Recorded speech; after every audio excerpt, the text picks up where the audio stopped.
John Roncallo. I want to make a video on removing frozen bolts from old engines, particularly the Mercedes-Benz engines where they use the hollow head screws on the intake manifold and such. If any of you have done that, you know that if you try to remove these bolts, chances are you will break more than half of them, especially on an engine of this particular vintage. This engine came out of a car that I believe has been underwater. It's a parts car I use to develop products, just a mule, and here's the car right here. And right now I'm about to remove a bolt on the brake wear sensor. It's frozen, so I'm going to show you it actually on this bolt. But particularly the places most people run into problems are, I know, the engine, the intake manifold and such.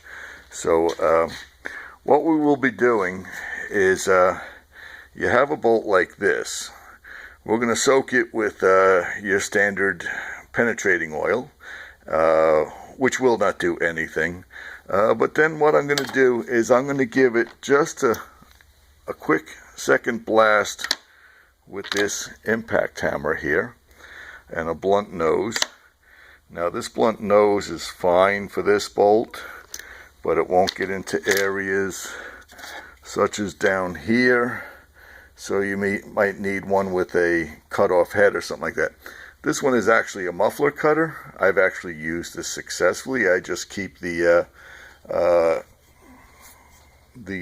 bolt on this flat surface here and just be careful with it. But yeah, I do recommend you get one of these and cut it off, and you go straight down just like that. In any case, it's just give it a dab of penetrating oil, a shot for a couple of seconds. Now we're going to go very short time when we actually do this on the car, because this particular gun is a really big one for heavy-duty front-end work. Most people don't have that, so you might have to just hold it on there a little bit longer, but you can always do it and then try it again. Now, of course, you don't want to mangle this thing so much that you can't get the Allen wrench on there, so that's why you want to keep that's why this head is not very good. You want to keep a flat head on there, and not be peening that over, because you still need to get your Allen wrench in there. And if you don't go crazy with it, holding it on there for a long time, you won't do that. So we're going to go over to the car and we are going to remove the speed sensor bolt on the right front wheel using this method, and I'll show you.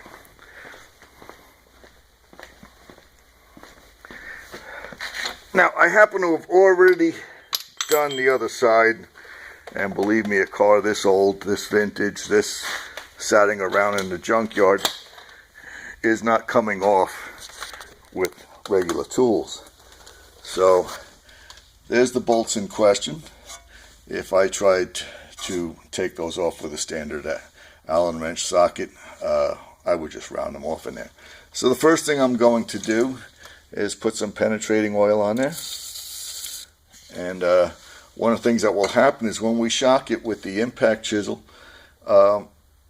it will allow that to shock into there. It'll open up gaps and close gaps and allow it to go in there. So this is called Krull oil. They call it the oil that creeps. Well, our shocking it will help it creep. I don't. This is a good oil, a good penetrant oil, but I don't find it to be superior to anything else I've used, so don't go crazy with that.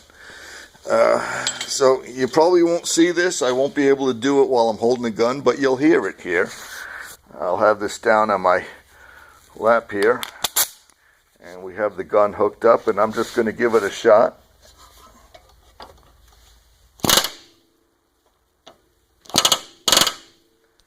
Okay, so a small shot on each. Hopefully I didn't do any damage that I can't get the Allen wrench in. And and I seem to be able to get it in. At least on that one. So yeah, I got it in on both. So I didn't go too crazy with it. And now I will try to hold the camera here. I don't know how successful I'll be when I try to break this loose. You see all the powder that dropped out on the floor when I did that. Let's see how we can do here.